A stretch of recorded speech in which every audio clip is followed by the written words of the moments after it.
One moment, one choice, everything changes. The blue lightsaber doesn't fall. Obi-Wan Kenobi doesn't die.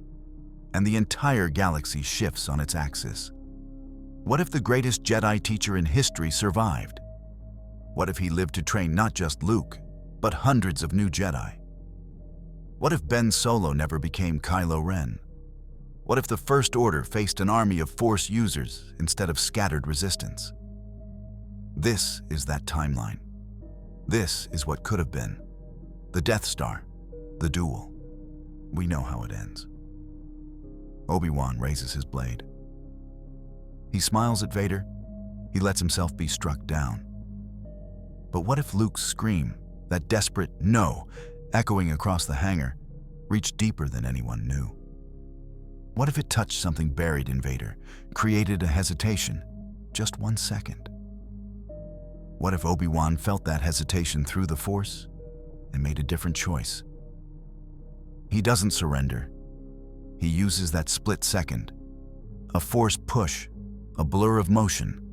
He's gone, disappeared into the chaos of the Death Star as alarms blare and stormtroopers rush toward the commotion. Vader stands alone, blade humming, staring at empty space where his old master just stood. And in that moment, everything we know about Star Wars changes forever. Because Obi-Wan Kenobi survives, the man who trained Anakin Skywalker, the Jedi who saw the Order fall and spent 20 years meditating on why, the master who learned from every failure. He escapes with Luke, Han, and Leia aboard the Millennium Falcon. He witnesses the Death Star's destruction. And then, instead of becoming one with the Force, he does something far more dangerous. He decides to rebuild. Not the old Jedi Order with its rigid rules and fatal flaws. Something new, something better.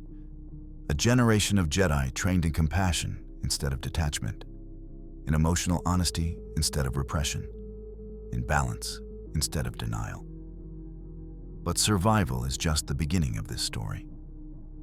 The death of the Death Star sends shockwaves through the Empire. The rebellion gains momentum. But Obi-Wan Kenobi knows something no one else does. Military victory won't save the galaxy. He's lived through the fall of the Jedi Order. He watched the Republic crumble. He saw his own apprentice, the Chosen One himself, become the galaxy's greatest monster. These scars have given him a perspective that no other living Jedi possesses. The galaxy doesn't just need the Empire defeated. It needs guardians. It needs wisdom. It needs a new generation of Jedi Knights. But not like before. Never like before. Because the old Jedi Order failed. Obi-Wan knows this in his bones, carries this truth in every meditation, every quiet moment on Tatooine, where he spent nearly 20 years thinking about what went wrong. The old order became too rigid, too detached, too certain of their own righteousness. They ignored politics happening under their noses. They forbade attachment, driving those with powerful emotions into secrecy and shame. They became warriors for the Republic, forgetting their true purpose. Obi-Wan spent those exile years communing with Qui-Gon Jinn's spirit, learning lessons the old order never understood. Now he has a second chance, not to resurrect what was lost, but to evolve. To build something that learns from the past instead of repeating it. The first challenge? Finding students in a galaxy that's hunted them for 20 years. The Empire's Inquisitorius has spent 2 decades scouring every system for Force-sensitive children. Vader's specialized hunters have turned the hunt into an art form. Most Force-sensitives are dead. Others have hidden their gifts so deeply they've forgotten them. Some fell to the dark side, becoming Inquisitors themselves. The rest live unaware of their potential, their abilities buried under fear and survival. But the Force has a way of bringing people together. After Yavin, as the rebellion grows, something changes. Rumors spread, whispers in cantinas, coded messages in rebel transmissions. A Jedi Master survived. The old ways might return. Hope, dangerous and infectious, begins to grow. Luke Skywalker becomes Obi-Wan's first real student. Not the rushed, fragmented training of the original timeline where Obi-Wan died early and Yoda was found too late. This time, Luke gets sustained, comprehensive instruction from the beginning. Obi-Wan takes his time, teaching not just lightsaber forms and Force techniques, but philosophy, the why behind the how. He shares stories of the old order, both triumphs and failures.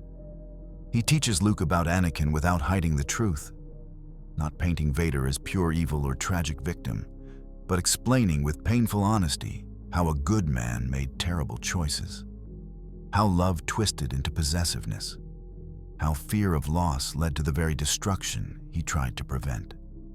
Luke learns that his father became Darth Vader not because darkness was his destiny, but because he loved too much and feared too deeply. This knowledge shapes Luke's understanding of the Force in ways that will echo through generations. But Luke isn't alone. His twin sister changes everything. Princess Leia Organa, senator, rebel leader, and unknowingly, one of the most powerful Force sensitives in the galaxy. In the original timeline, her training came too late, barely developed. Here, Obi-Wan recognizes her potential immediately. The Force burns bright in her, different from Luke's raw power. Hers is precise, controlled, dangerous in its own way. But Leia resists. She doesn't want to be a Jedi. She's a leader of the rebellion, a politician, a woman with responsibilities that can't be abandoned for mystical training. The old Jedi Order failed her birth mother, failed the Republic, allowed the Empire to rise. Why would she want any part of that legacy? Obi-Wan doesn't force it. He never forces anything. Instead, he teaches her small things. How to sense danger before it strikes. How to influence minds during negotiations. How to center herself when chaos erupts around her. Gradually, Leia realizes something revolutionary. Being a Jedi doesn't mean abandoning her other duties. It enhances them. She can be both. Political leader and Force user, senator and Jedi Knight, fighter for justice in chambers and on battlefields. The old order never would have allowed this. They demanded total commitment, complete devotion. But Obi-Wan's vision is different. The Force works through people in different ways. Diversity of purpose doesn't weaken the order. It strengthens it. This realization becomes the foundation of everything that follows. As word spreads that a Jedi Master is training new students, others begin to emerge. A young Twi'lek pilot in the Rebel Alliance discovers that her uncanny ability to avoid danger in combat isn't just skill, it's the Force guiding her. A human mechanic from Corellia realizes that his intuitive understanding of machines goes beyond normal technical expertise. A Mirialan refugee from a world destroyed by the Empire seeks out the Jedi, hoping to find purpose and peace. Each of these individuals brings their own perspective, their own strengths, their own struggles. And Obi-Wan welcomes them all. He establishes a small academy hidden from the Empire, where these Force sensitives can learn and grow. The location is carefully chosen, perhaps on a remote moon or in the outer reaches of the Outer Rim, somewhere the Empire's reach is limited. It's not a grand temple like the one on Coruscant. It's humble, practical, designed for learning rather than showing power. The training methods Obi-Wan employs are markedly different from those of the old order. He still teaches the fundamentals, of course. Meditation, lightsaber forms, Force techniques. But he incorporates flexibility and individual expression. He allows his students to have relationships, to maintain connections with their families, to experience emotions fully, rather than suppressing them. This is perhaps the most radical departure from the old ways. Attachment was forbidden in the old order, and it was this prohibition that ultimately drove Anakin to the dark side. His love for Padme, which should have been a source of strength, became a source of fear and secrecy. That fear led to anger, and that anger led to Vader. Obi-Wan understands this now. He teaches his students that emotions are not the enemy. Fear, anger, love, joy, all of these are natural parts of being alive. The danger comes not from feeling these emotions, but from being controlled by them. A Jedi can love without possessing. A Jedi can feel anger without acting on it. A Jedi can experience fear without being ruled by it. This philosophy creates a fundamentally different kind of Jedi, one more balanced, more human, more resilient. The lightsaber training is comprehensive. Obi-Wan, a master of Form 3 Sorei-Su, the ultimate defensive style, teaches his students this form as a foundation. But he also encourages them to study other forms to find what suits their individual strengths. Luke, with his aggressive tendencies and natural talent, gravitates toward Form 5, Gem-So, much like his father before him. But unlike Anakin, Luke is taught to balance this aggressive style with patience and defense. Leia, when she finally commits to lightsaber training, finds herself drawn to Form 2, Makashi, the elegant dueling form. Her political training, her precision with words, translates into precision with a blade. The Twi'lek pilot develops her own hybrid style, incorporating aerial awareness and acrobatics. Obi-Wan encourages this experimentation. The old order had become too rigid in its forms, too traditional. He wants his students to be adaptable, to create their own paths. But training Jedi is not without its challenges. The scars of the old order's failure run deep, and Obi-Wan must confront his own demons. He still carries guilt over Anakin's fall. He questions every decision, wondering if he's repeating the same mistakes. When one of his students shows signs of aggression, of anger that goes too far, Obi-Wan's first instinct is fear. Is this how it started with Anakin? Is he failing again? But he has learned. Instead of ignoring these warning signs or responding with harsh discipline, he addresses them directly. He sits with the struggling student and talks openly about the path to the dark side. He shares his own failures, his own moments of darkness. He reveals that even he, the great Jedi Master, has felt the pull of the dark side. After all, he struck down Darth Maul, the murderer of Qui-Gon Jinn, in a moment of pure rage. He allowed anger to fuel his blade. He knows what it means to teeter on the edge. By being vulnerable, by showing his own humanity, he creates an environment where students can be honest about their struggles rather than hiding them. This openness is revolutionary. The old order demanded perfection, or at least the appearance of it. This new order acknowledges that perfection is impossible, that struggle is inevitable, and that growth comes through confronting darkness, not denying its existence. The external challenges are equally daunting. The Empire, though weakened by the destruction of the Death Star, is far from defeated. When intelligence reaches Imperial High Command that Obi-Wan Kenobi survived and is training new Jedi, the response is swift and brutal. Darth Vader himself demands to be the one to hunt down his old master. The Emperor, intrigued by this development, allows it. Vader sees this as his chance to finally prove himself superior to the man who left him burning on Mustafar. For Vader, this is personal in ways that go beyond loyalty to the Empire. Obi-Wan represented everything Vader lost, everything he destroyed. The confrontation between them is inevitable. But when it comes, it's different from their duel on Mustafar or even their brief clash on the Death Star. Both men have changed.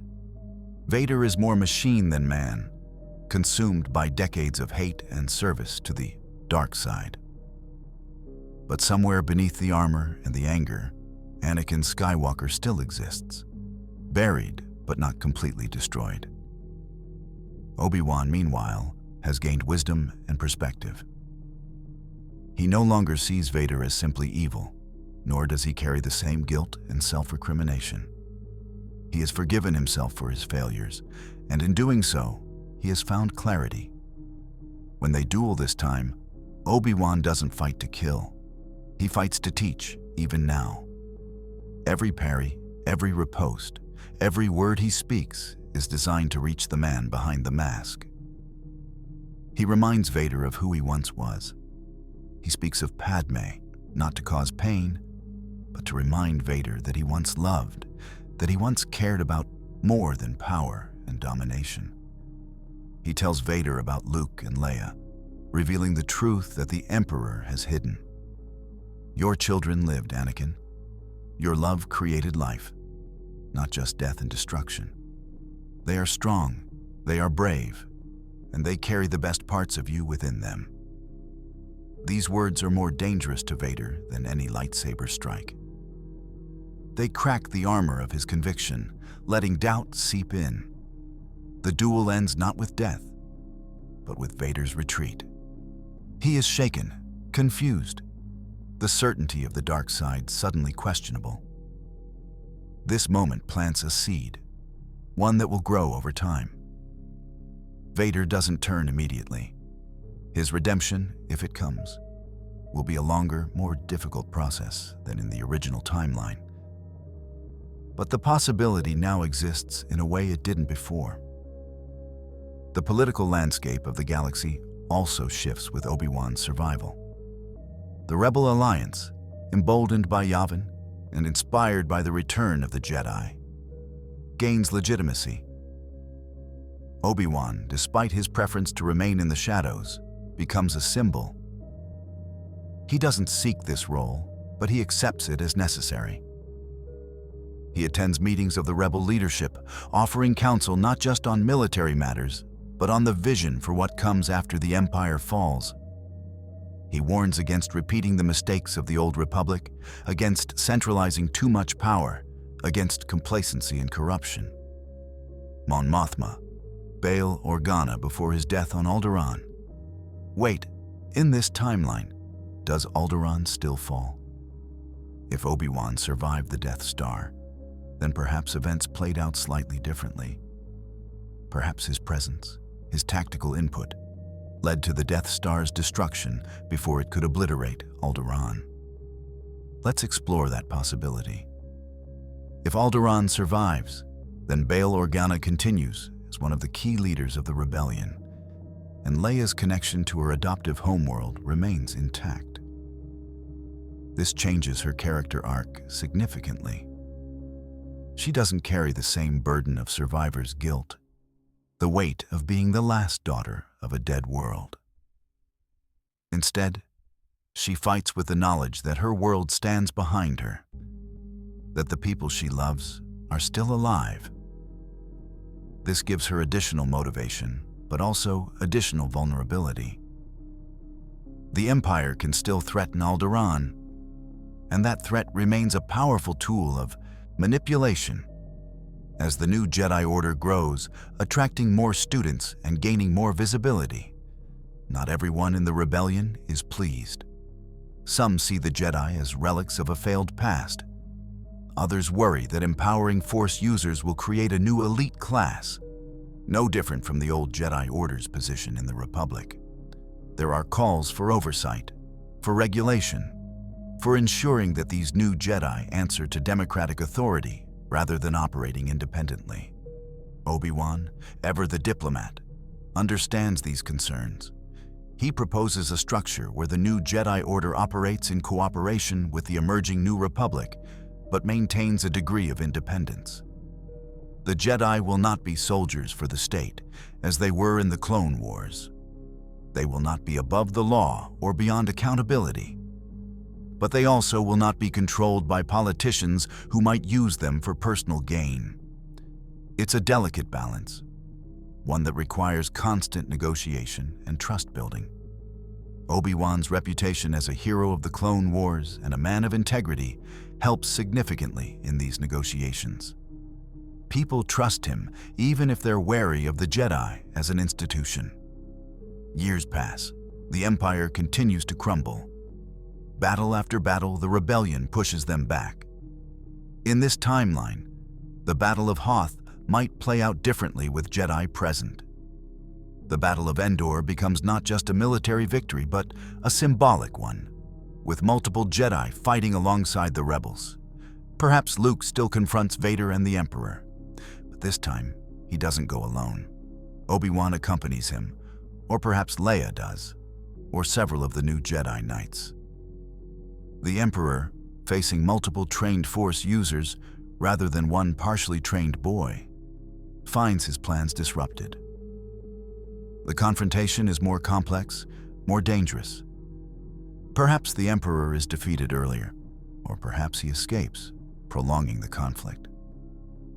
Let's say that in this timeline, the Emperor is indeed defeated at Endor. But Vader survives, severely wounded, his armor destroyed.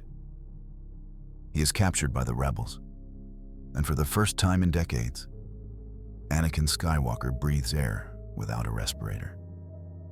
He is dying, his body too damaged to survive long without the suit. But he is also free. Luke and Leia stand before him, their father finally visible beneath the monster he became. Obi-Wan is there too. And the reunion between master and student, after all these years, after all this pain, is profound. Anakin apologizes, not just with words, but with genuine remorse and understanding of the magnitude of what he did. Obi-Wan forgives him, not because Anakin's crimes are excusable, but because holding on to anger and pain serves no one. Anakin dies in peace, redeemed not by a single heroic act, but by facing the truth of what he became and accepting responsibility for it. His children forgive him, and that forgiveness allows him to finally let go. With the Emperor defeated and the Empire in disarray, the new Republic is established. But the galaxy is far from peaceful. Imperial remnants continue to fight. Warlords carve out their own territories. Crime syndicates expand into the power vacuum. And there are other dark side users, not all of whom served the Emperor. Some of the Inquisitors survived, and without their master, they become independent threats. Some seek power for themselves. Others simply want revenge against the Jedi who destroyed their way of life. The new Jedi Order, now numbering dozens of trained knights and many more apprentices, faces its first real test. Can they maintain peace without becoming warriors? Can they stop dark side users without falling to the dark side themselves? Can they serve the galaxy without controlling it? Obi-Wan, now quite old, transitions from active teaching to a more advisory role. He has trained a generation of Jedi, and now he must trust them to train the next generation. Luke becomes a Jedi Master, opening his own academy. Leia, while continuing her political career, also takes on students, creating a unique path for those who wish to serve both as Jedi and as public servants. The Twi'lek pilot, now a Jedi Knight, focuses on training Force-sensitive pilots and helping the New Republic's Starfighter Corps. Each of Obi-Wan's original students finds their own path, their own way of embodying what it means to be a Jedi in this new era. And that diversity is the strength of this new order. They are not all the same. They don't all serve in the same way. But they all share core values: commitment to justice, protection of the innocent, balance in the Force, and service to the greater good. The question of the dark side remains a persistent challenge. One of Luke's students begins to show troubling signs: aggression in combat training, obsession with power, a fascination with Sith holocrons recovered from Imperial vaults. Luke, remembering his own father's fall and Obi-Wan's teachings about openness and honesty, confronts this student directly. He doesn't expel him from the order. He doesn't shame him. Instead, he works with him, trying to understand the root of his darkness. Is it fear? Anger? A desire to protect others that is twisted into a need to control?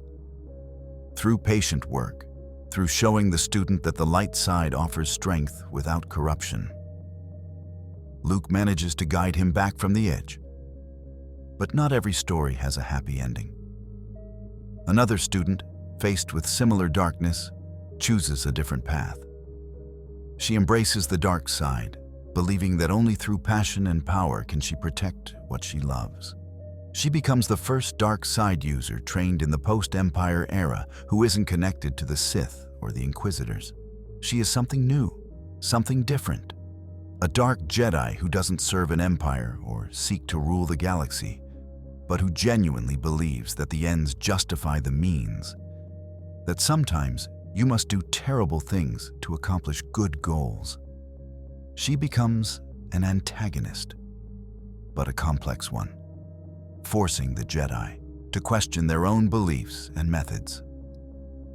Obi-Wan watches all of this unfold from his quiet retreat.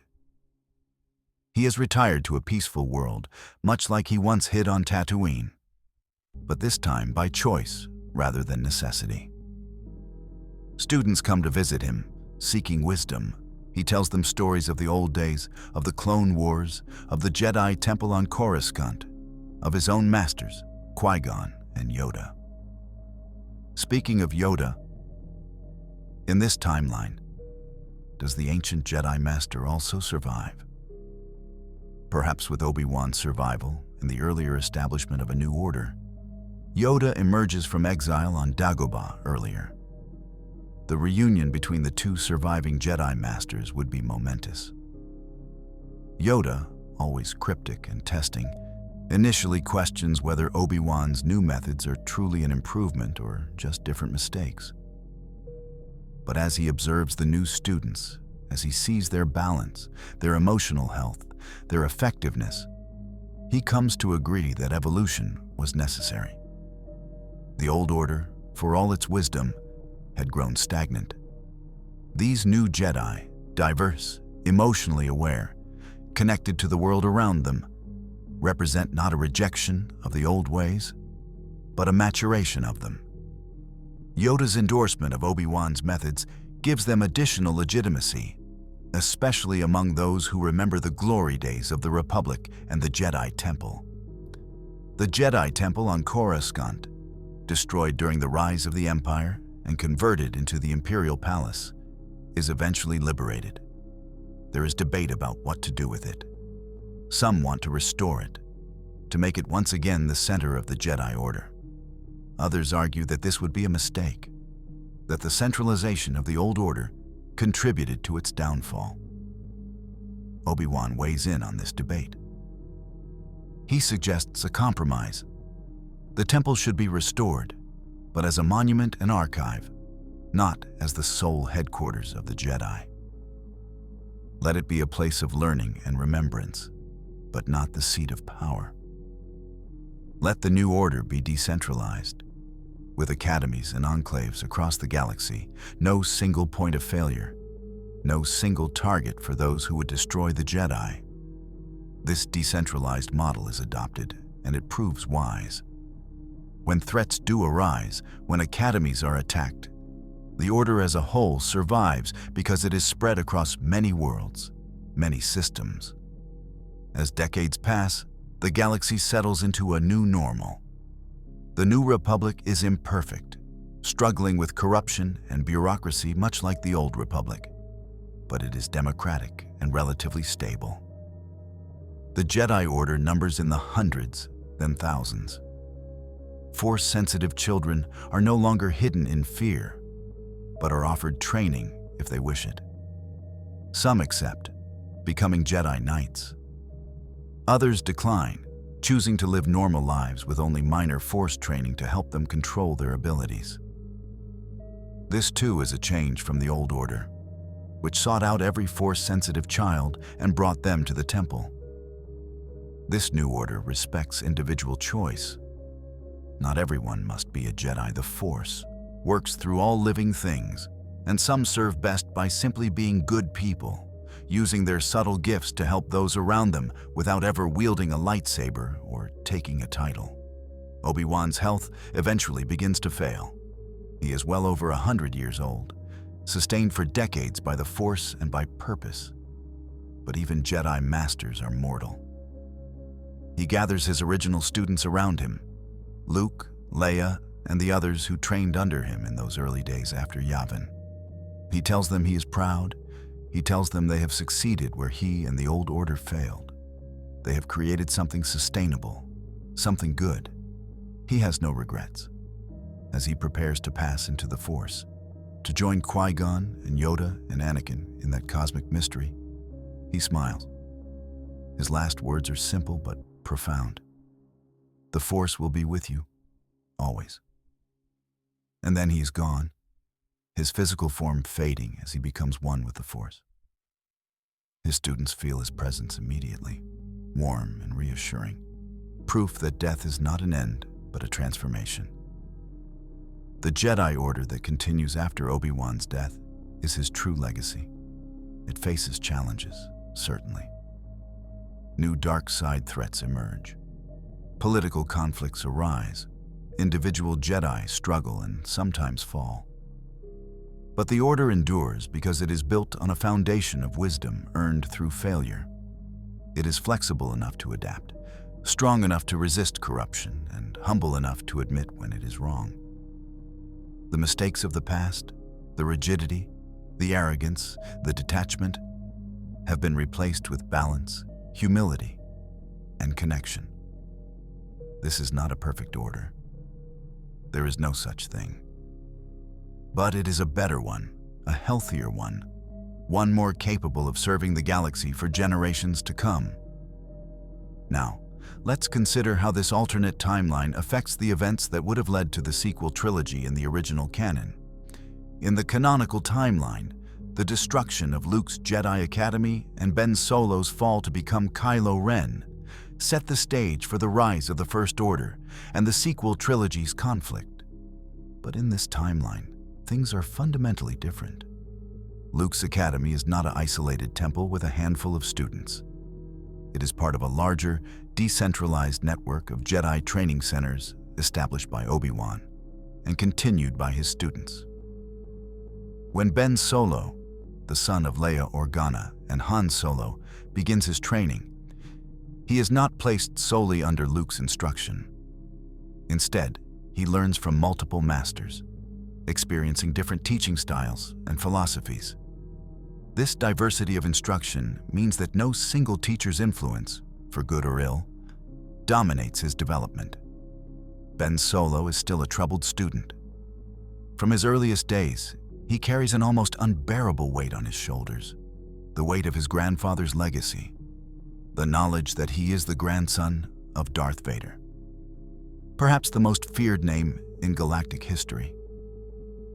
Every time he walks into a room, he feels the stares, hears the whispers. Some look at him with fear, wondering if darkness runs in his blood, like a hereditary disease. Others look at him with expectation, believing that as a Skywalker, he must be destined for greatness, for heroism that will match or exceed his Uncle Luke's accomplishments. Ben feels immense pressure to live up to the Skywalker name, while simultaneously fearing the darkness he senses within himself. Late at night, alone in his quarters, he sometimes wakes from nightmares where he sees his grandfather's mask staring back at him from the mirror, hears Vader's mechanical breathing echoing in his own chest. These fears are real, tangible, and terrifying. But in this timeline, these struggles are addressed openly from the beginning, not hidden away until they fester and explode. Leia, herself trained as a Jedi and intimately familiar with the burden of Vader's legacy, understands the danger of secrecy and repression better than almost anyone alive. She sits with her son when he's young, 8 or 9 years old, and tells him stories about Anakin Skywalker, the man behind the monster. She doesn't hide the truth or sugarcoat it, doesn't paint Vader as simply a victim or simply a villain. Instead, she explains with painful honesty how her father was once a good man, a brave Jedi Knight who fought for justice. She tells Ben about how Anakin loved his mother Shmi, and how her death sparked rage and violence that should have been a warning. She explains how Anakin loved Padme Amidala with a desperation that became toxic, how his fear of losing her drove him to make terrible choices, how his inability to accept loss led him to embrace power at any cost. She tells Ben that his grandfather wasn't born evil, that he became Darth Vader through a series of choices, each one seeming justified at the time, each one taking him further down a path from which return became harder and harder. Most importantly, she tells Ben that she has forgiven Anakin, that in his final moments he chose love over hate, that redemption is always possible no matter how far someone has fallen. These conversations are difficult for both mother and son. Leia must confront her own complicated feelings about the father she barely knew, the man who tortured her and destroyed her world, yet ultimately saved her brother and died to protect them all. Ben must process the fact that the capacity for both great good and terrible evil exists within his own family, within his own blood. But these open, honest conversations, painful as they are, create a foundation of trust. Ben knows he can talk to his mother about his fears, his anger, his darkness. He doesn't have to hide or pretend. This openness is revolutionary in a family descended from someone who hid his marriage, his fear, his growing darkness until it was too late. Han Solo, Ben's father, contributes to this upbringing in his own way. Han has never been comfortable with mystical Force talk, and fatherhood doesn't come naturally to him. He's a man of action, not words. He spent much of his youth alone, relying on no one, trusting few. But he loves his son fiercely, and when Ben begins showing signs of internal struggle, Han doesn't run from it. Instead, he sits with Ben and tells him stories not about the Force or Jedi, but about choices.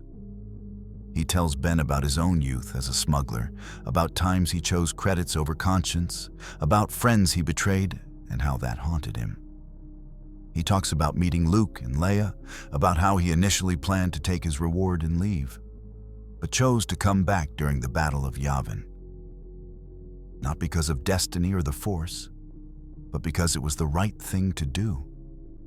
Because friendship mattered more than safety. Han teaches Ben that destiny doesn't control you, that being a Skywalker or a Solo doesn't determine your choices. Every moment, you get to decide who you are.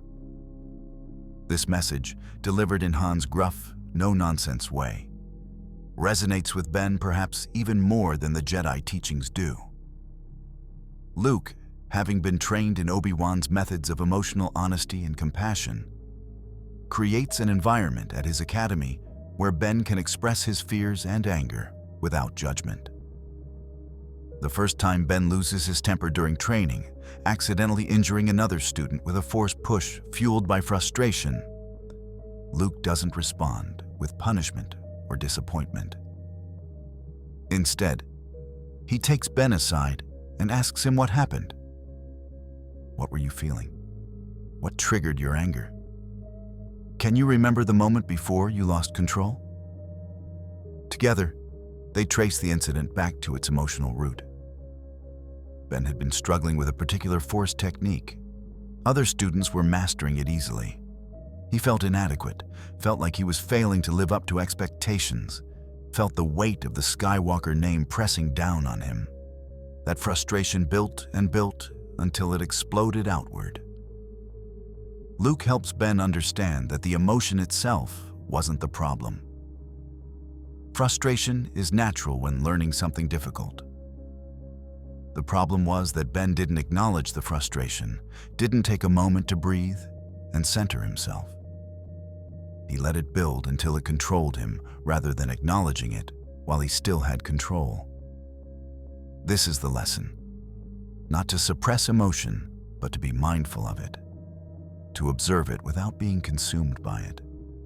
But Luke also ensures that Ben apologizes to the student he injured and makes amends. Actions have consequences, and taking responsibility is part of the Jedi path. The injured student, a Rodian boy named Tico, accepts the apology with grace, and over time, he and Ben become friends. Tico later confides that he too struggles with anger, that his species has a reputation for being quick-tempered, that he constantly worries about living down to that stereotype. This shared vulnerability creates a bond between them. Ben learns that he's not alone in his struggles, that everyone faces darkness in their own way. This is another gift of Obi-Wan's new order. The recognition that struggle is universal, that admitting weakness is actually a form of strength. Yet even with all this support, dark forces still seek to corrupt Ben Solo. Snoke, the mysterious dark side user who corrupted Ben in the original timeline, still exists in the unknown regions, still hungers for a powerful apprentice. Snoke is ancient, scarred, twisted by the dark side and by whatever cataclysm damaged his body. He is not a Sith, or at least not in the traditional sense, but he is powerful and malevolent. Through the Force, across vast distances, he begins reaching out to Ben when the boy is around 12 years old. At first, the contact is subtle, a whisper at the edge of sleep, a feeling of being watched, a voice that sounds like it's coming from inside Ben's own head, so that he's not sure if he's imagining it or if someone is really there. The voice is seductive, understanding. It tells Ben that his family doesn't truly understand him, that they fear his power, that they're holding him back. It promises that Ben's true potential lies in embracing his anger, his passion, his grandfather's strength. It tells him that Vader was right to seek power, that only through domination can order be maintained, that compassion is weakness in a cruel galaxy. For weeks, Ben doesn't tell anyone about these whispers. He's ashamed, worried that admitting to hearing voices will make people think he's crazy or already falling to the dark side. He tries to ignore the voice, to push it away, but it persists. It grows stronger, more insistent. It knows exactly what to say to make Ben doubt himself, doubt his teachers, doubt the path of the light. The voice exploits every insecurity, every fear. You'll never be as powerful as your grandfather. Luke is afraid of you. Your mother pities you. Han wishes you were more like him. Less like a Jedi, these lies are crafted to isolate, to drive wedges between Ben and those who love him. And for a time, they start to work. Ben becomes withdrawn, moody, aggressive. He argues with his teachers, distances himself from friends. The darkness is taking root. But then comes a turning point. During a meditation session, the voice speaks to Ben again, louder than ever, demanding that he embrace his anger, that he strike down a fellow student who has bested him in sparring. The urge is so strong that Ben almost acts on it. His hand moves toward his lightsaber, but at the last second, the face of his mother flashes through his mind, her voice saying, "Redemption is always possible." And Ben makes a choice. He reaches out through the Force, not to strike, but to call for help. Luke and Leia both sense his distress and come running. Ben, shaking and terrified, tells them everything. About the voice, about the whispers, about the temptation to hurt someone. He breaks down crying, convinced that he's already lost, already becoming Vader. But instead of condemnation, he receives compassion. Luke and Leia immediately understand what's happening.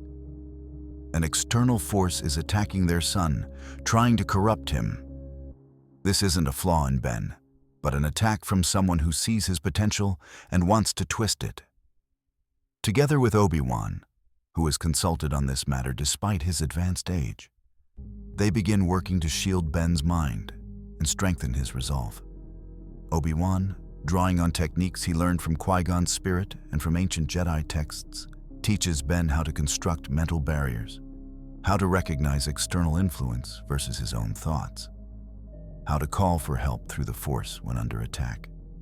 It's demanding work, requiring intense concentration and emotional honesty. Ben must confront every fear, every insecurity that Snoke has been exploiting. He must admit to feelings he's ashamed of, must be vulnerable in ways that terrify him. But he does the work. And slowly, over months, the whispers fade. Snoke loses his hold because Ben is no longer isolated, no longer keeping secrets. The support system around him is too strong, too loving. Snoke eventually withdraws, seeking easier prey elsewhere, but he remains a distant threat, waiting for another opportunity. This experience transforms Ben. He emerges from it not broken, but stronger, more self-aware.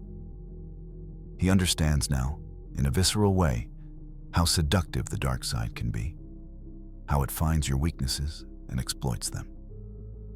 He becomes passionate about helping other students who struggle, who feel the pull of darkness. He essentially becomes a peer counselor, someone younger students can talk to because he's been through it and survived. This gives him purpose, helps him transform his own pain into something constructive. It's not a perfect solution. Ben still has bad days, still struggles with anger and frustration, still feels the weight of his legacy. But he has tools now, and support, and most importantly, hope. He believes he can walk the path of the Jedi without becoming his grandfather. And that belief, nurtured by family and teachers, makes all the difference. Does Ben Solo still fall in this timeline? The question haunts Luke sometimes, in the quiet hours before dawn when he meditates alone. He remembers his own journey, his own close calls with darkness. He remembers the cave on Dagobah, where he saw his own face behind Vader's mask, a warning of what he could become. He remembers the rage he felt when Vader threatened Leia, how he struck again and again until his father was beaten and broken. He remembers standing over Palpatine, lightning racking his body, choosing to accept death rather than strike down an unarmed enemy. Luke knows intimately how thin the line between light and dark can be. So yes, it's possible that Ben struggles more than other students, that he comes closer to the edge than anyone else in his generation. There is an incident, years into Ben's training, when he is 17. By this age, Ben is a talented student, skilled with a lightsaber, strong in the Force, but still wrestling with internal demons. He's on a mission with a group of other young Jedi, led by a knight named Master Corvash, a stern Kel Dor who favors discipline and traditional methods. They're investigating reports of slavers on a rim world, pirates who specialize in capturing Force-sensitive children to sell to wealthy collectors or dark side cults. The mission is supposed to be reconnaissance only. Observe, report back, wait for reinforcements before acting. But when they discover a holding facility with a dozen children locked in cages, subjected to horrible conditions, Ben's control snaps. The slavers are armed but not particularly skilled, common thugs motivated by profit rather than ideology.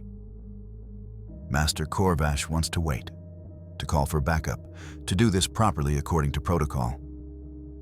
But Ben sees a child, no more than 6 years old, being beaten by a guard for crying too loudly, and something inside him breaks. Without waiting for orders, without thinking, He ignites his lightsaber and charges. The slavers, caught off guard by a Jedi attack, scramble for weapons. Ben cuts through them with brutal efficiency. These are not sophisticated opponents requiring measured dueling. They're targets to be eliminated. He deflects their blaster bolts, sending shots back at them, dropping them one after another. And with each kill, he feels a surge of satisfaction, of righteous anger fulfilled. They deserve this, he thinks. They hurt children. They're monsters. The galaxy is better off without them. But then Ben reaches the last slaver, the one who was beating the child. The man is cowering, unarmed, pleading for his life. And Ben stands over him, lightsaber raised, breathing hard, every muscle tensed. "Kill him," a voice whispers. Not Snoke this time, but something darker, something from within. He deserves death. Think of what he did to that child. Think of what he would have done to others. The galaxy needs people like you who are willing to do what must be done. And for a moment, Ben nearly strikes. His blade descends. But then, Master Corvash's hand catches his wrist. "Enough, Padawan," the Keldor says firmly. He is defeated. This is not the Jedi way. Ben freezes, suddenly aware of what he was about to do. Execute a surrendering enemy. Murder, justified with the excuse of justice. He deactivates his lightsaber and steps back, shaking. The mission is completed successfully. The children are freed and returned to their families. The surviving slavers are arrested and turned over to local authorities for trial. But the damage to Ben's psyche is done. He killed multiple people that day, and while they were slavers who would have fought to the death, the manner of his killing troubles him. He remembers the satisfaction he felt, the surge of dark pleasure. He remembers how close he came to executing an unarmed man. On the journey back to the academy, he is silent, withdrawn. The other students sense something is wrong, but don't know what to say. Master Corvash files a report with Luke, detailing the incident with clinical precision. Ben Solo exhibited loss of control. He acted without orders. He killed efficiently, but also excessively. He nearly executed a prisoner. Recommendation: discipline required. Luke receives the report and feels his heart sink. This is the moment he feared. The echo of Anakin's violence on Tatooine when he slaughtered an entire tribe of Tusken Raiders. Is this how it starts? But Luke has been trained by Obi-Wan. He knows that fear and repression only make darkness stronger. So instead of responding with harsh discipline, instead of shaming Ben or distancing him from the other students, Luke arranges a council. He invites Leia, who drops everything to be there for her son. He invites Obi-Wan, who is ancient now, well over 100, sustained more by the Force than by physical health, but still sharp in mind and spirit. He invites Ahsoka Tano, who understands better than most what it means to question the Jedi path. And he invites Master Corvash and the other students who are on the mission, because this shouldn't be secret, shouldn't be something Ben must face alone in shame. They gather in a simple meditation chamber. Ben sits in the center, feeling every eye on him, certain that he's about to be expelled, about to fulfill everyone's worst fears about him. But instead of condemnation, Luke begins by thanking him. "You saved those children," Luke says. "You acted when action was needed. That took courage." Ben looks up, surprised. "But I killed," he says quietly. "I enjoyed it. I almost..." He can't finish the sentence. Leia takes his hand. "You almost gave in to darkness," she says. "But you didn't. At the crucial moment you stopped. That choice matters more than the temptation." Obi-Wan, his voice soft but carrying the weight of long experience, speaks. "I failed my Padawan," he says. "I failed Anakin in many ways. But perhaps the greatest failure was in not understanding that perfection is impossible. I expected him to be the perfect Jedi, to never feel anger or fear or attachment. And so when he did feel those things, he hid them from me. He was ashamed. And that shame, that isolation, allowed darkness to grow unchecked. You, Ben, felt rage. You killed enemies who would have killed you and harmed innocents. You felt satisfaction in their defeat. These feelings are human. The question is not whether you feel them, but what you do next. Do you embrace them? Justify them? Seek them out? Or do you acknowledge them, understand them, and choose differently in the future? Ahsoka adds her perspective. I left the Jedi Order, she says, because I felt it had become too rigid, too caught up in its own rules to see the real harm it was doing. But I never stopped trying to help people. The question you must ask yourself, Ben, is why did you charge in? Was it truly to save those children? Or was it to unleash your anger? Was it justice or vengeance you sought? Ben struggles with this question. Honestly, he doesn't know. It was probably both. He did want to save the children, but he also wanted to hurt the slavers, wanted to make them pay. Is that wrong? Master Corvash, unexpectedly, speaks up. I was angry with you during the mission, the Keldor admits. You disobeyed orders. You endangered yourself and others. But I have been meditating on my own response. I was so focused on protocol that I was willing to let those children suffer longer. Perhaps you were right to act. Perhaps I was wrong to hesitate. The Jedi path is not always clear. We do the best we can in the moment. The other students share their thoughts. Some admit they were frightened by Ben's violence. Others say they were inspired by his courage. One, the Rhodian boy Tico, says quietly, I've felt what you felt, Ben. That satisfaction in defeating an enemy, that darkness. It scares me. But you're still here, still trying.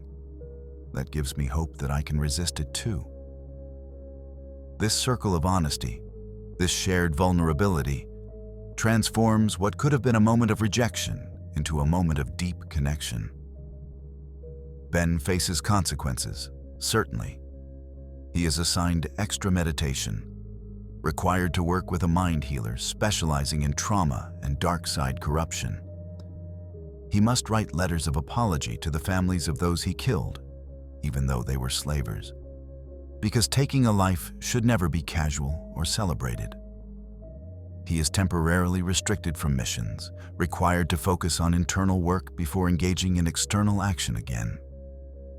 But he is not cast out. He is not feared or shunned. He is helped. He is helped to understand what happened and how to prevent it in the future. This is the crucial difference. In the original timeline, Luke's moment of considering killing Ben in his sleep, even briefly, was the final betrayal that pushed Ben over the edge. It confirmed every fear Ben had about himself, that he was too dark, too much like Vader, that even his own uncle feared and rejected him. In this timeline, such a moment never occurs because the entire order has been built on the principle of confronting darkness with compassion rather than fear. Luke doesn't see Ben as a potential threat to be preemptively neutralized. He sees him as a student struggling with the same darkness every Force user must face. A young man who needs support and guidance, not suspicion and fear. Over the following months, Ben works through his trauma with the mind healer, a gentle Ithorian Jedi named Vora, who specializes in helping Force users process violence and darkness. She teaches him techniques for recognizing when his emotions are escalating, for pausing before acting, for channeling intense feelings into the Force rather than into action. She helps him understand that killing in defense of others is sometimes necessary, but it should never be enjoyable. should never be something you seek out. She works with him on grief, because taking a life, even a guilty life, is a loss that should be mourned. This therapeutic work is intensive and difficult. Ben must relive the incident multiple times, must sit with his shame and his anger and his fear. But Vora creates a safe space for this work, and slowly, Ben begins to heal. He doesn't emerge perfect or without scars, but he emerges whole, understanding himself better, equipped with tools to manage his darkness rather than being controlled by it. A year later, Ben is cleared to return to active mission duty. He's more cautious now, more thoughtful.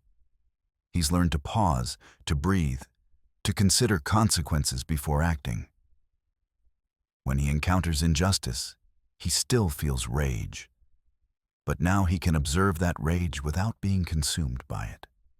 He can choose his response. And that ability to choose, cultivated through support and honest confrontation rather than shame and secrecy, is what saves him from his grandfather's fate. Ben Solo doesn't become Kylo Ren in this timeline. He becomes a Jedi Knight, scarred but strong, dark but not consumed. A living example that struggling with darkness doesn't mean you're destined to fall.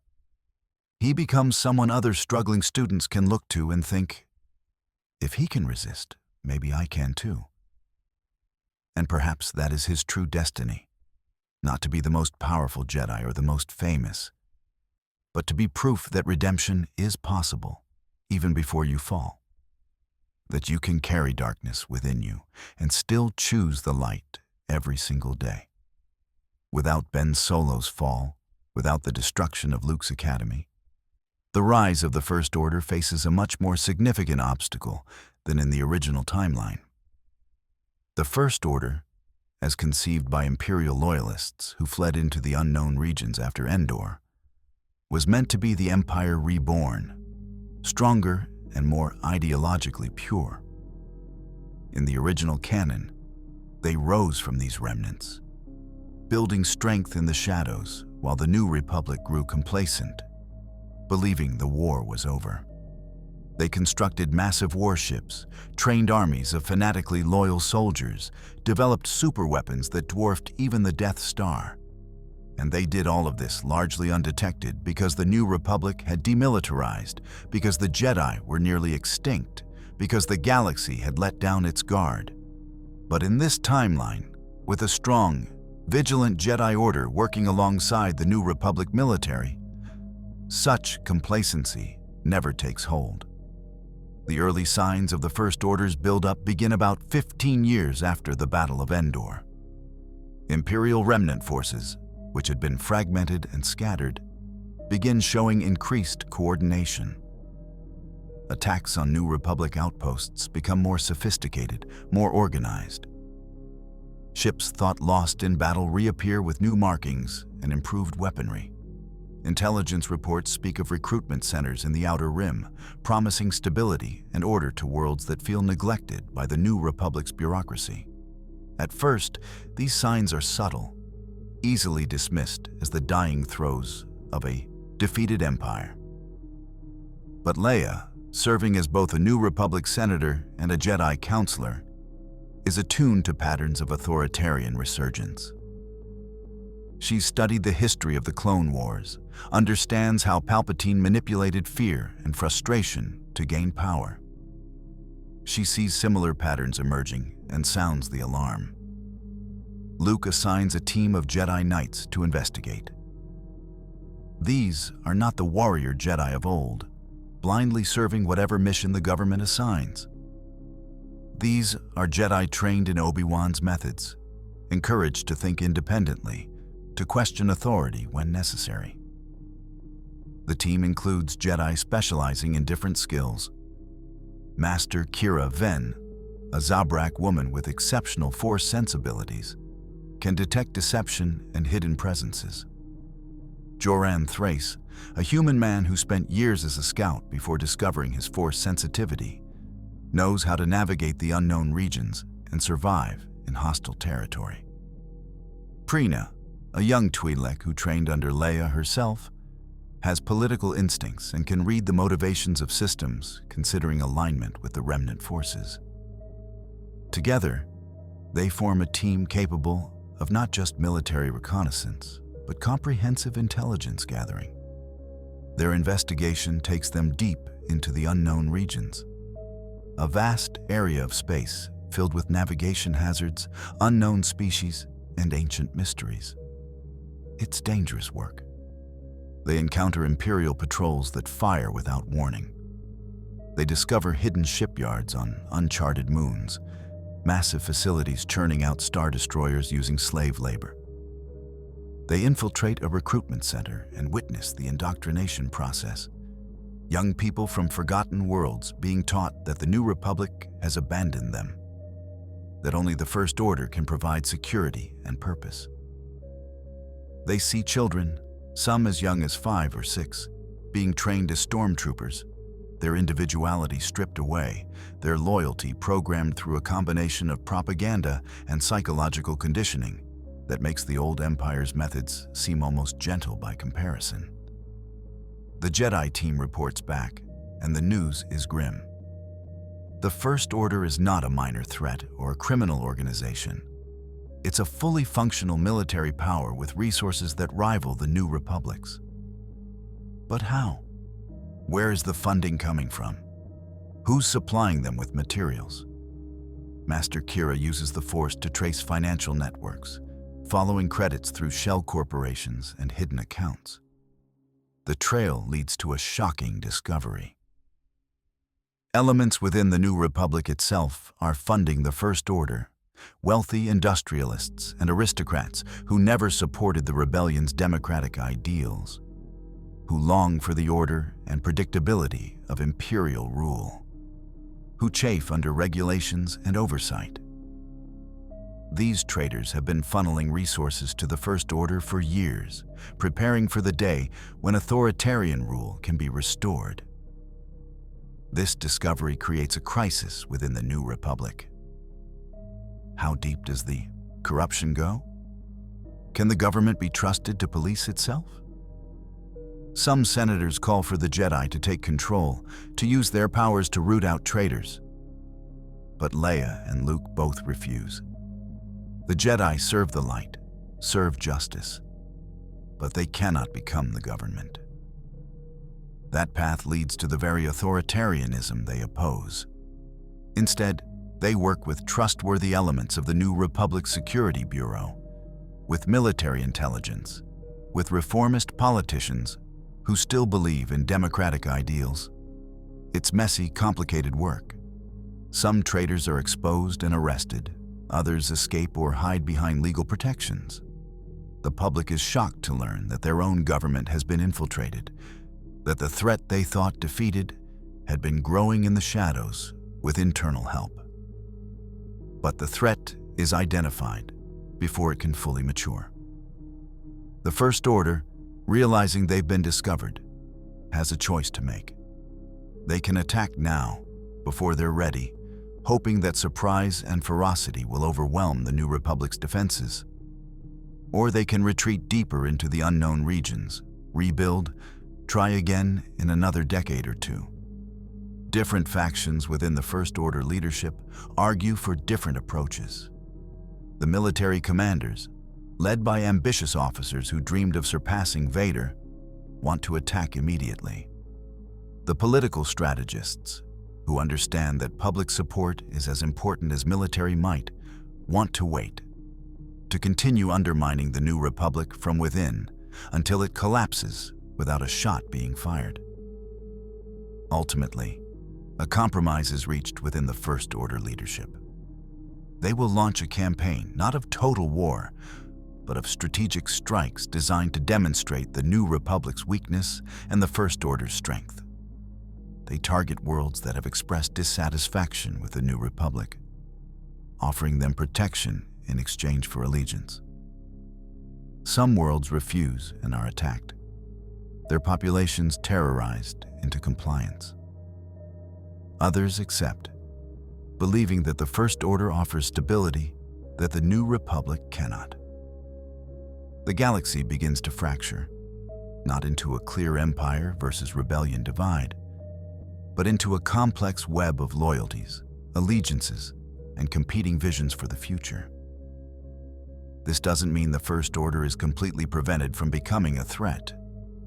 Elements within the New Republic, frustrated with bureaucracy and corruption, might still be sympathetic to the First Order's promise of order and strength. There might still be conflict, still be war. But it is a different conflict, one where the lines are less clear, where ideology matters as much as military might.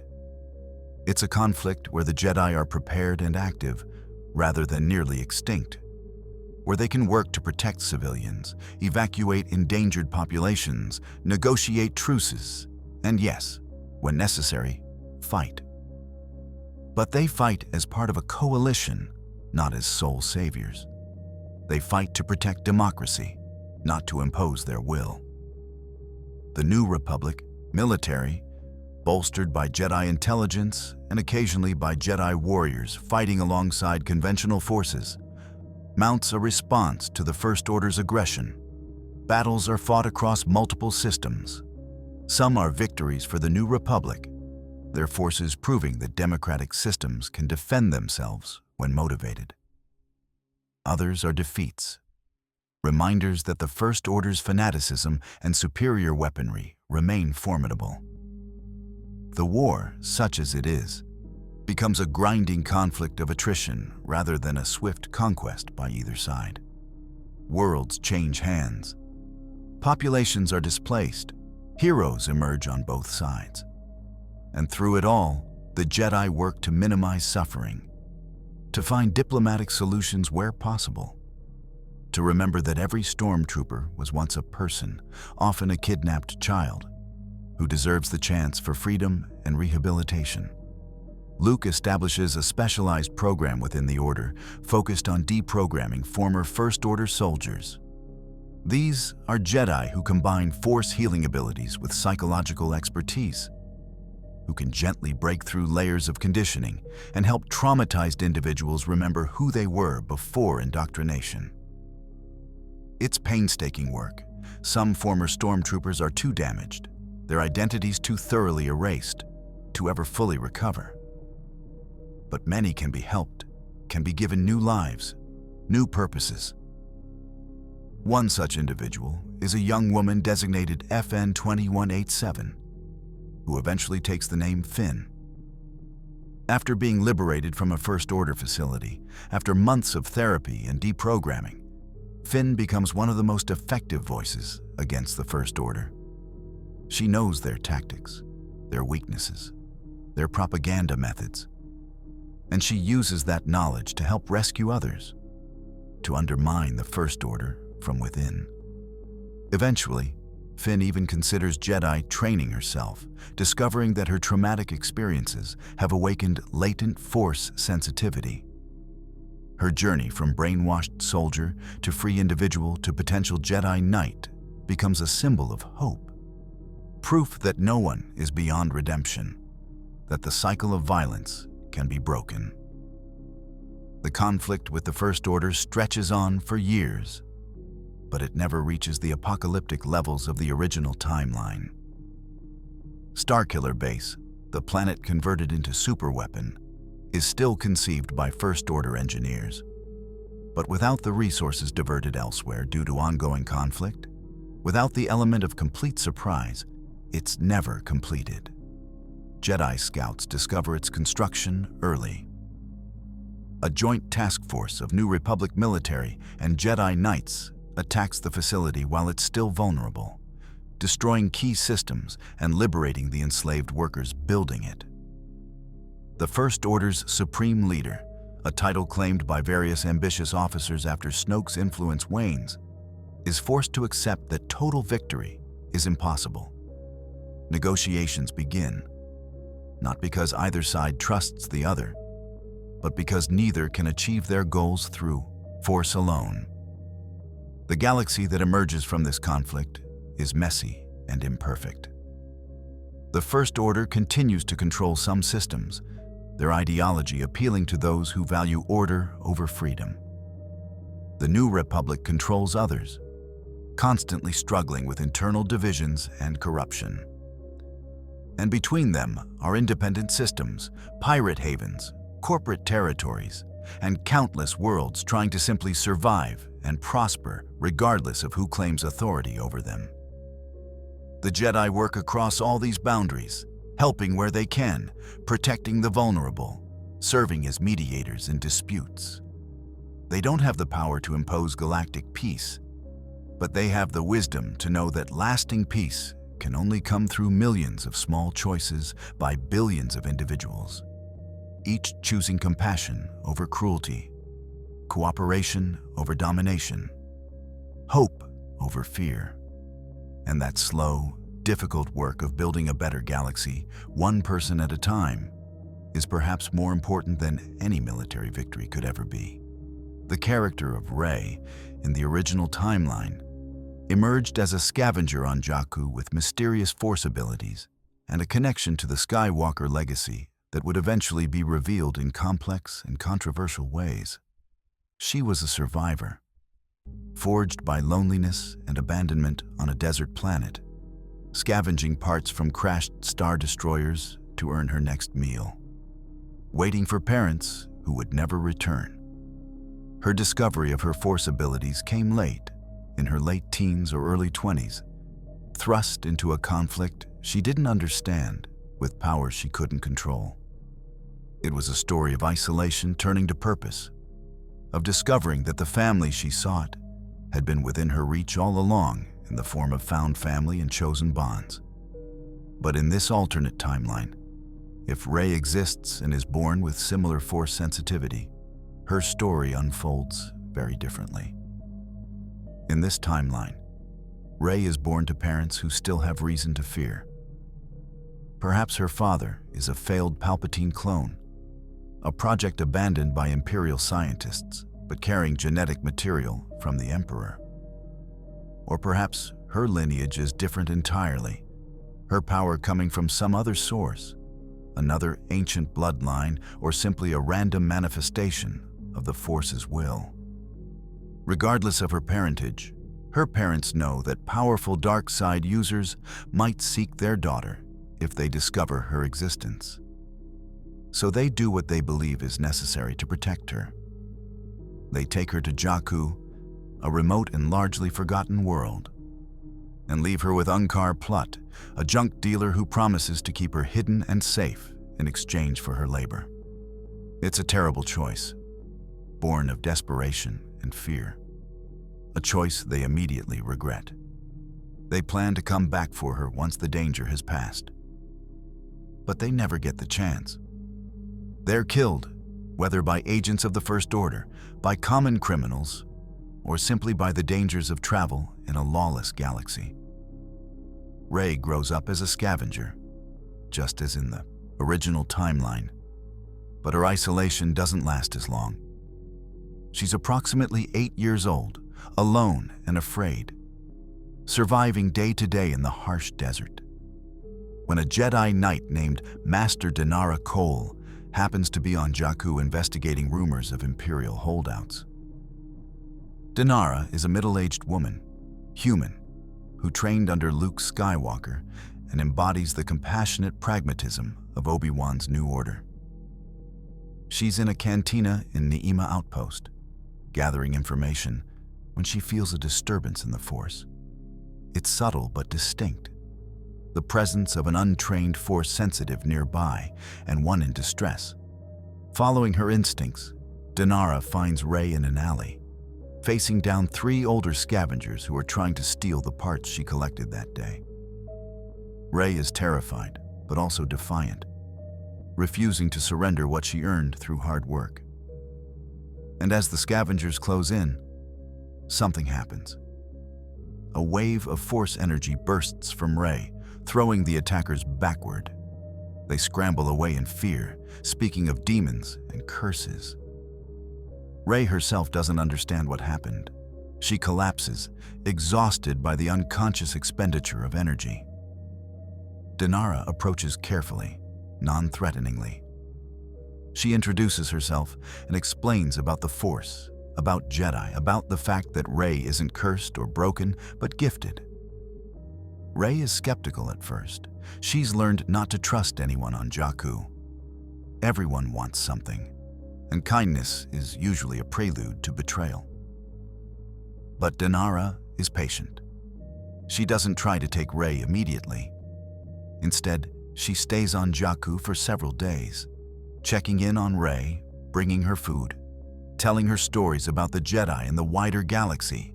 She explains that there are places where children with gifts like Rey's can learn, can be safe, can have a real future instead of just survival. Eventually, Rey admits that she's waiting for her family to return. Dinara gently suggests that Rey can leave contact information, that if her family comes back, they'll be able to find her. But staying here, alone and vulnerable, isn't truly waiting. It's just existing in stasis, letting life pass by. Rey makes the choice to leave Jakku, but it's not an easy choice. She leaves messages in multiple places, notes written in her careful script explaining where she's gone and how to find her. She marks her favorite spot in the shadow of a downed AT-AT, hoping that somehow, someday, her parents will see it and know she hasn't forgotten them. The journey to Luke's academy is Rey's first time leaving the planet. She's overwhelmed by hyperspace, by the sight of stars streaming past. She's amazed by green worlds with actual trees and water. Everything is strange and frightening and wonderful. When she arrives at the academy, she's placed with other young students, many of whom also came from difficult backgrounds. She's not the only orphan, not the only one with a painful past. This helps her feel less alone.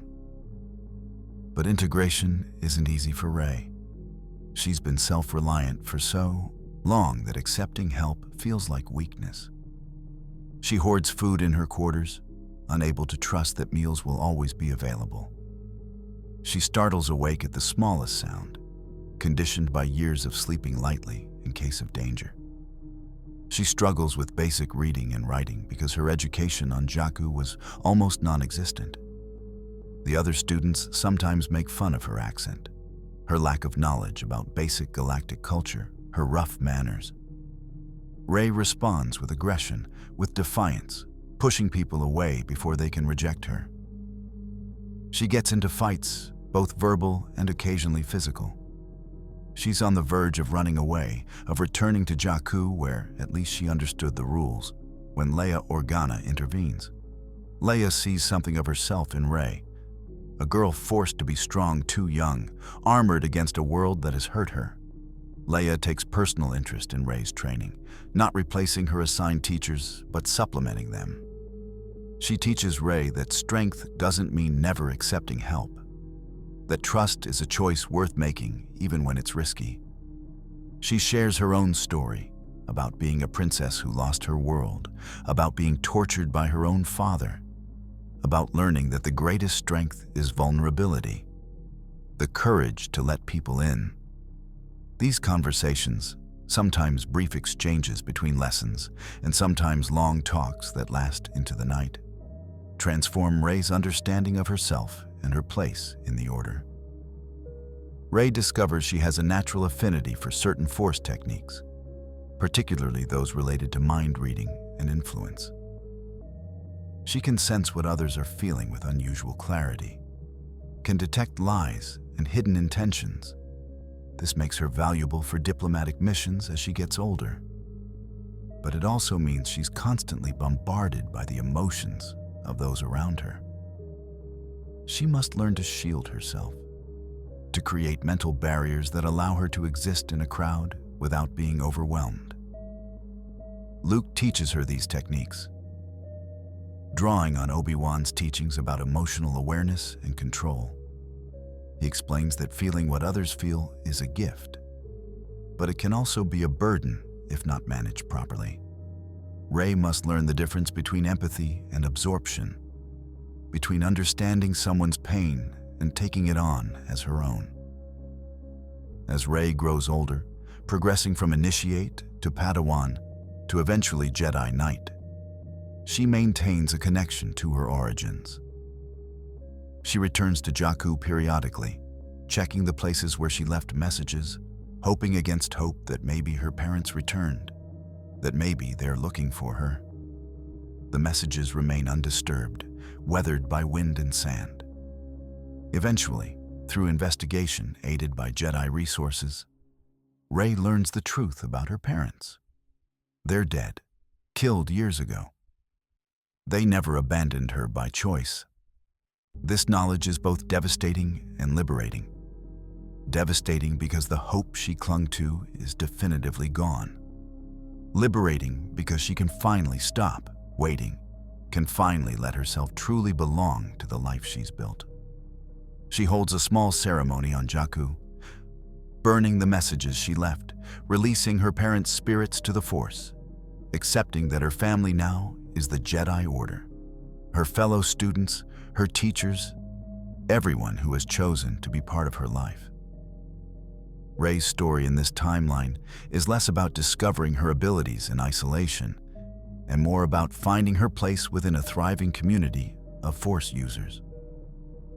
This fundamentally changes her character arc, but it could still be compelling, exploring themes of belonging, legacy, and choice within a different context. She becomes known within the Order as someone who bridges worlds, who understands both the privileged children who grew up in the Order and the desperate survivors who came late to training. She advocates for the Order to do more outreach to forgotten worlds, to find children like she once was before they're shaped too much by hardship. Eventually, Rey opens her own small academy on a rim world, specifically designed for students who come to training older than typical, who need extra support and understanding. Her students call her Master Rey, but she insists they can just call her Rey. Titles matter less than trust, she teaches them, and trust must be earned, not demanded. This philosophy, born from her own difficult journey, shapes a generation of Jedi who understand that power without compassion is worthless, that the measure of a Jedi is not in their might, but in their mercy, not in what they can take, but in what they choose to give. The key difference in this alternate timeline is hope. In the original sequel trilogy, the galaxy was in a dark place. The Jedi were gone except for Luke, and even he had given up. The New Republic was destroyed. The First Order was dominant.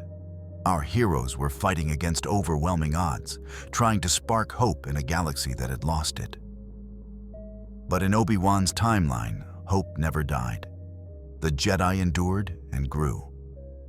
The New Republic, while imperfect, remained stable. The next generation grew up in a galaxy where the Jedi were not myths, but living, breathing guardians. This doesn't mean there is no conflict, no darkness, no challenges. But it means those challenges are met with strength and unity rather than desperation.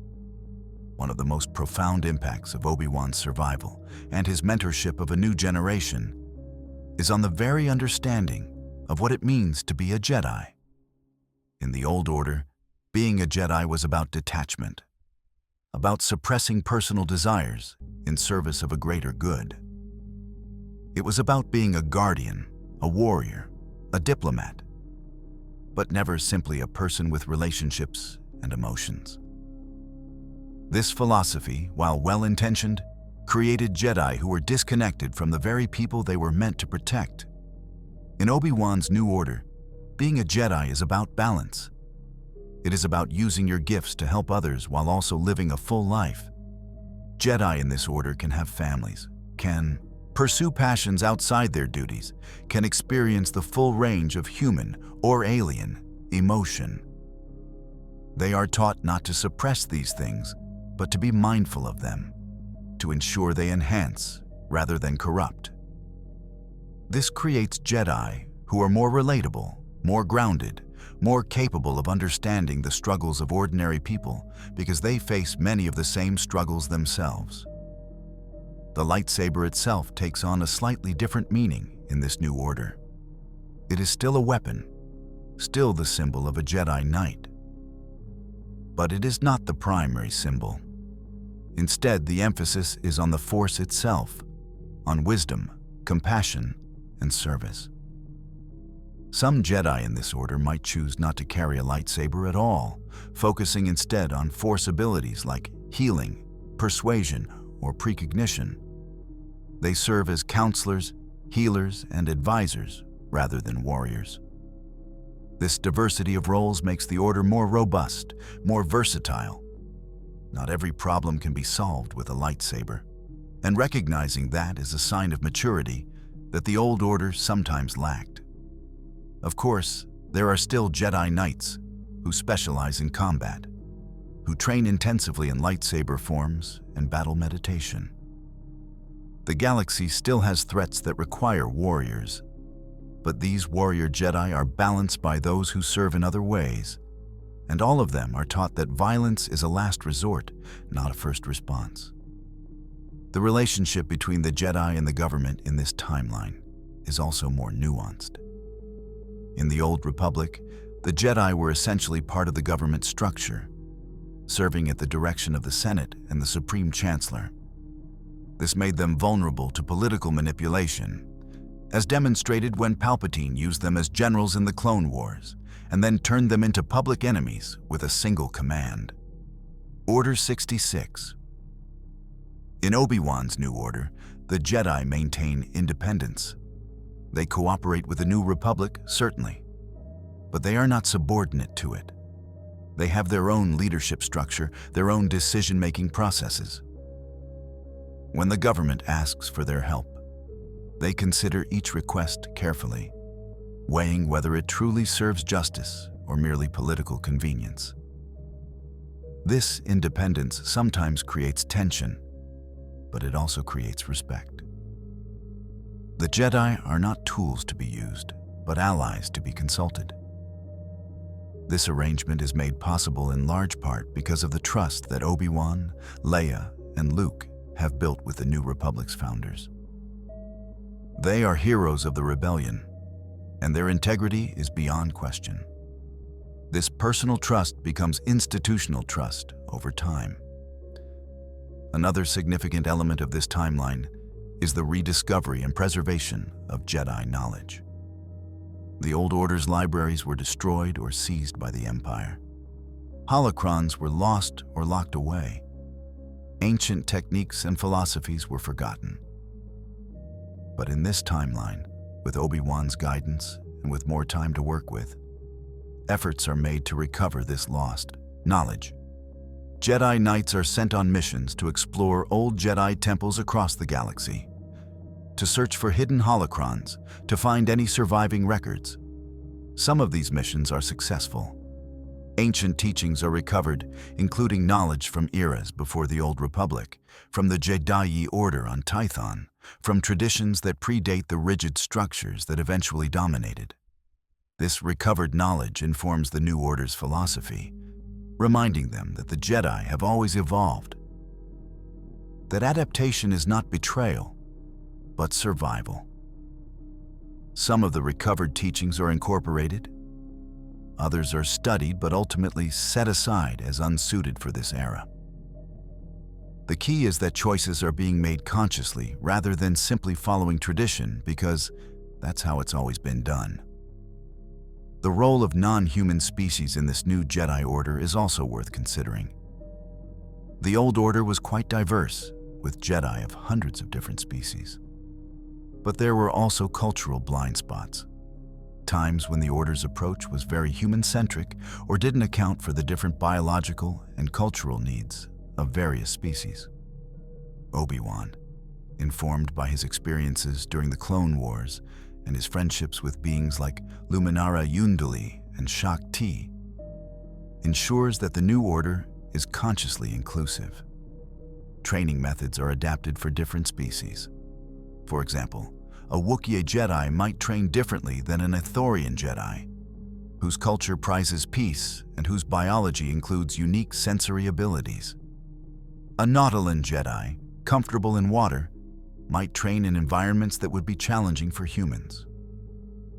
This conscious inclusivity makes the Order stronger and more representative of the galaxy it serves.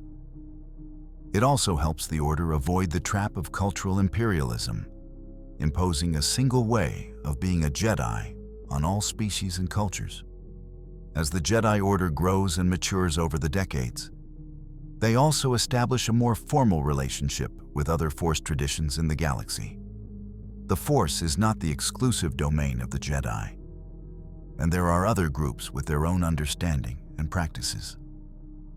The Night Sisters of Dathomir, practitioners of dark side magic. The Guardians of the Wills on Jedha, believers in the Force who are not Jedi. The Dagoyan Masters, who use the Force but do not fight. The Falanasi, who practice the White Current, a different name and understanding of the Force. In the old timeline, the Jedi sometimes saw these groups as rivals or threats, or simply ignored them. In Obi-Wan's New Order, there is an effort to establish dialogue, to learn from each other, to find common ground. Not all of these efforts are successful.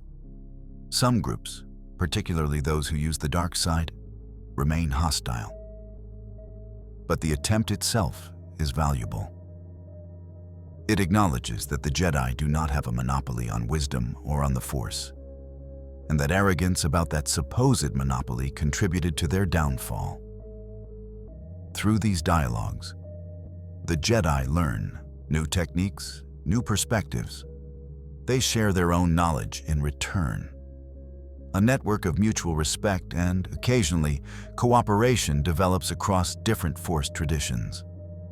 This network becomes particularly important when major threats arise that endanger not just the Jedi, but all Force users. Speaking of threats, let's consider what major antagonists might emerge in this alternate timeline. With Palpatine dead and Vader redeemed and deceased, the primary villains of the original saga are gone. But darkness does not simply disappear from the galaxy. New threats would arise, perhaps not on the scale of the Empire, but significant nonetheless.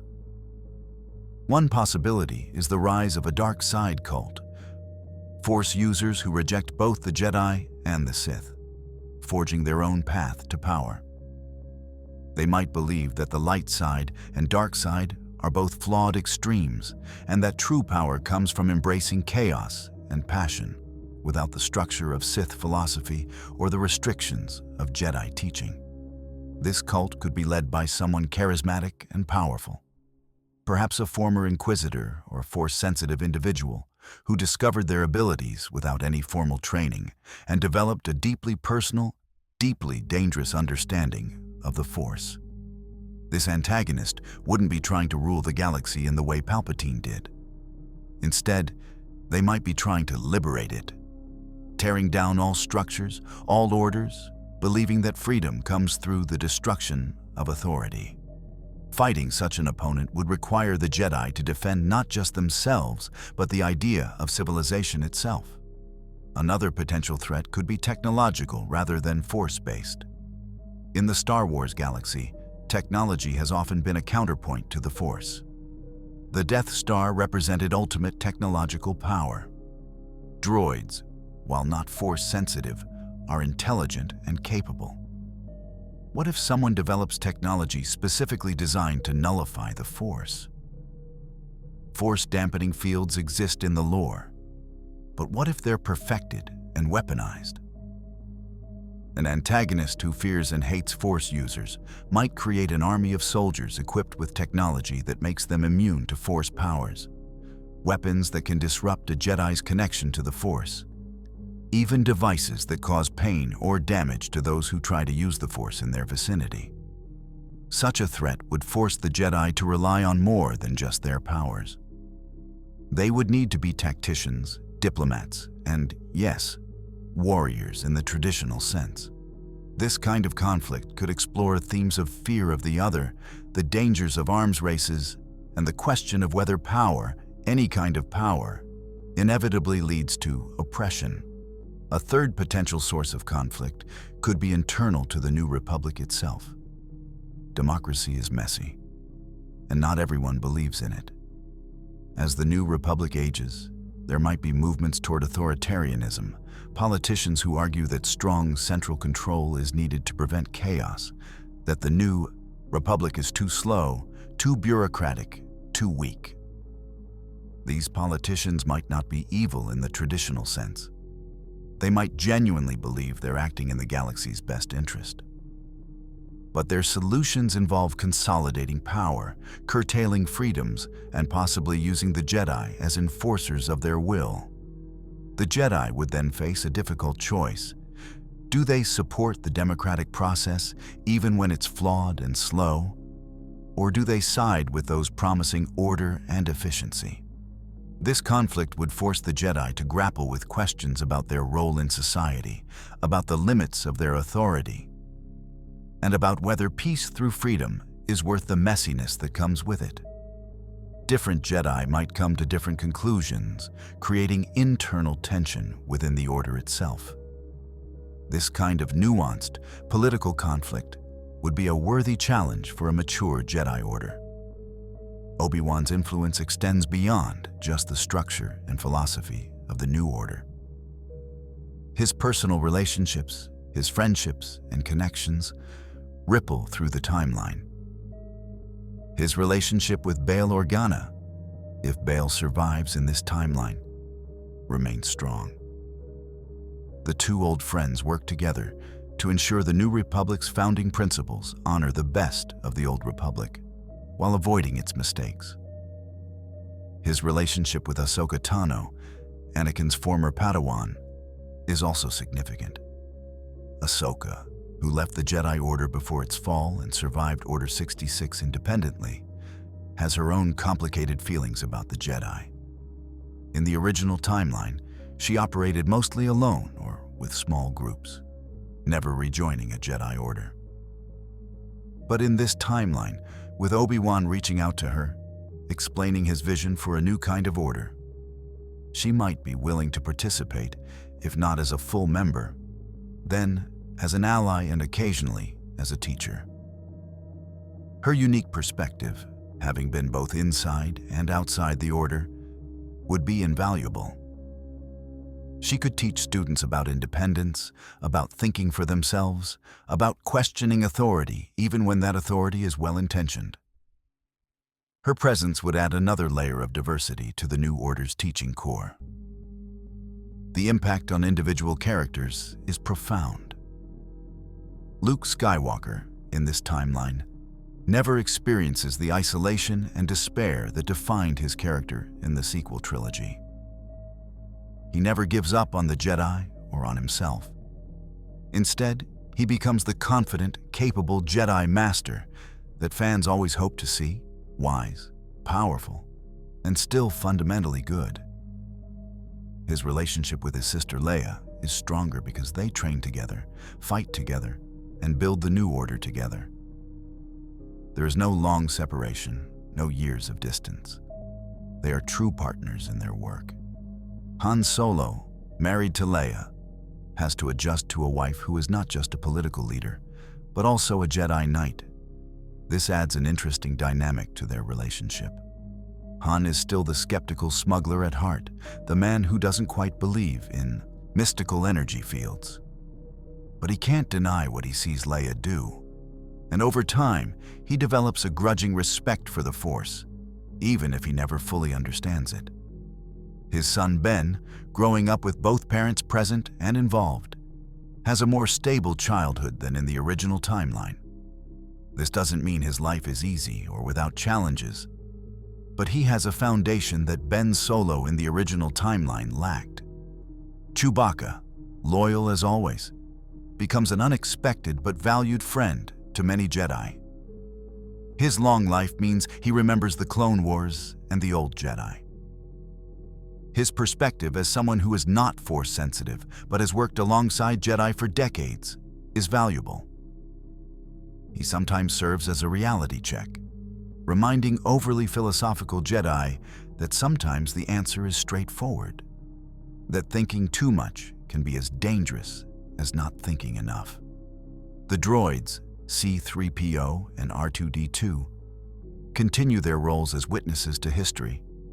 R2 in particular, with his vast stored memories, becomes a living archive of the rebellion and the early days of the New Order. Jedi historians consult him when trying to understand events or find lost information. C-3PO, fluent in millions of forms of communication, assists in diplomatic efforts and in establishing communication with Force traditions from cultures that might not speak Basic. The ordinary citizens of the galaxy, those who are not Force-sensitive, not heroes, not villains, also experience this timeline differently. In the original sequel trilogy, the galaxy seemed tired, beaten down by decades of conflict.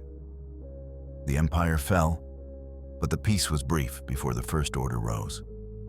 Hope was in short supply. But in this alternate timeline, there is a sense of progress, of things genuinely getting better. The New Republic, while imperfect, is functioning. Pirates and criminals are still problems, but they're manageable problems, not existential threats. The Jedi are a visible, reassuring presence. When trouble arises, people know they can call for help, and that help will come. This doesn't mean life is perfect or that everyone is happy. There is still poverty, still inequality, still crime and corruption. But there is also hope, a belief that tomorrow can be better than today, that the dark times are truly in the past. This psychological shift is perhaps the most important legacy of Obi-Wan's survival. He preserved not just the Jedi, but the idea that heroism, wisdom, and compassion can make a real difference. The Force itself, that mystical energy field that connects all living things, might be understood differently in this timeline. The old Jedi Order had a very specific, almost dogmatic understanding of the Force. Light and dark, Jedi and Sith, balance meant the elimination of the dark side. But Obi-Wan's years of meditation and study, his conversations with Qui-Gon's spirit, and his observations of his students have led him to a more nuanced understanding. Perhaps balance doesn't mean the absence of darkness, but the ability to acknowledge it without being consumed by it. Every person has the capacity for both light and dark, for selflessness and selfishness, for love and hate. The Jedi path is not about denying half of your nature, but about choosing every day to act from your better self. The dark side is not separate from the Force. It is the Force used selfishly, with anger and fear as motivations. The light side is the Force used selflessly, with compassion and serenity as motivations. But they're both the Force. This understanding is subtly but significantly different from the Old Order's teaching, and it creates Jedi who are less afraid of their own darkness, less likely to repress and hide, and more likely to seek help when they struggle. Education methods in the New Order also evolve. The Old Order took children very young, sometimes as infants, separating them from their families to begin training. This practice, while ensuring strong Force training from an early age, also created trauma and a sense of loss in some Padawans. In the New Order, while some families do choose to send very young children for training, it's not mandatory or even necessarily encouraged. Many Force-sensitive children begin training in their preteen or teenage years, after they've had a chance to develop a sense of identity and family connection. Some are even discovered as adults. And while training is harder the older you start, it's not impossible. The Order welcomes them all. For younger children who do come for training, efforts are made to maintain family connections. Parents are allowed to visit. Communication is encouraged. The idea that Jedi must be separated from all attachments is explicitly rejected. This creates Jedi who are more emotionally healthy, who have support networks beyond just the Order, and who understand family bonds through experience rather than just philosophy. The training curriculum is also more diverse. Beyond lightsaber combat and force techniques, students learn history, philosophy, science, art, and diplomacy. They are encouraged to develop skills and interests outside of their Jedi training. A Jedi might be a skilled mechanic, a talented musician, a knowledgeable botanist, or a gifted chef. These skills make them more well-rounded individuals and also more effective in their service. A Jedi who understands mechanics can help repair infrastructure after disasters. A Jedi who knows botany can help planets recover from ecological damage. A Jedi who is trained in art can use that art to inspire hope and preserve culture. The Order recognizes that the Force works through people in their entirety, not just in their combat abilities or mystical powers. Some of the most effective Jedi in this Order are those who rarely, if ever, draw their lightsabers, who serve by teaching, by healing, by building and creating, rather than fighting and destroying. The Jedi Code itself is examined and discussed in this new Order. The old code, taught as absolute truth, went, "There is no emotion, there is peace. There is no ignorance, there is knowledge. There is no passion, there is serenity. There is no chaos, there is harmony. There is no death, there is the Force." But some in the New Order question whether this code truly represents the best understanding of the Jedi path. Is there really no emotion? Or should it be emotion, yet peace? Acknowledging that emotions exist, but striving not to be controlled by them? Some Jedi in the New Order propose a revised code that is less absolute, more accepting of the complexities of existence. This proposal is debated extensively. Some traditionalists argue that changing the code is disrespectful to the millennia of Jedi who came before. Others argue that the old code's rigidity contributed to the Order's downfall and that evolution is necessary.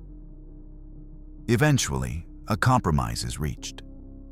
The old code is preserved as a historical teaching, but students are also taught alternative interpretations and encouraged to develop their own understanding of what it means to be a Jedi. This approach produces Jedi who think critically, who question, and who ultimately have a deeper, more personal connection to their path because they chose it rather than simply accepting it. As we near the end of this exploration, let's imagine a scene decades into this alternate timeline. An aging Luke Skywalker stands in a training hall, watching a dozen young Jedi students practice their forms. Some are human, some are alien. Some wield lightsabers, others practice unarmed combat or force techniques. In the corner, a student sits in meditation, struggling with a personal crisis, and a teacher sits with them, talking quietly. It's not a grand temple. It's a practical building on a mid-rim world, or one of dozens of similar academies across the galaxy. But it's full of life, full of hope, full of people committed to making the galaxy a better place. Luke smiles, remembering his own training, the lessons Obi-Wan taught him not just about the Force, but about life, about failure, about forgiveness. He senses Obi-Wan's presence, not as a ghost, but as a memory, a feeling of warmth and approval. This is what we built, Luke thinks. This is the legacy, not perfect but real. Not the old order reborn, but something new, something better. The galaxy of this alternate timeline is not a utopia. There is still conflict, still suffering, still darkness. But there is also light, strong and enduring. The Jedi Order stands as a testament to the idea that failure is not final, that wisdom can be earned through suffering, that institutions can change and grow. Obi-Wan Kenobi's survival made all of this possible, but it was not his survival alone that mattered. It was what he chose to do with that survival. He chose to build rather than hide. He chose to trust rather than fear. He chose to teach the next generation not just the skills of a Jedi, but the wisdom to use those skills well. In doing so, he created a legacy far greater than any single hero could achieve alone. He created a living tradition, an order that would endure not because it was perfect, but because it was willing to adapt, to learn, to grow. And perhaps that is the true meaning of balance in the Force. Not the absence of conflict, but the wisdom to face it. Not the elimination of darkness, but the courage to shine light anyway. Not the end of the journey, but the willingness to keep walking, one step at a time, towards something better. This is the galaxy Obi-Wan Kenobi gave to his students. This is the future he made possible. And in this timeline, the Force is truly with them, always.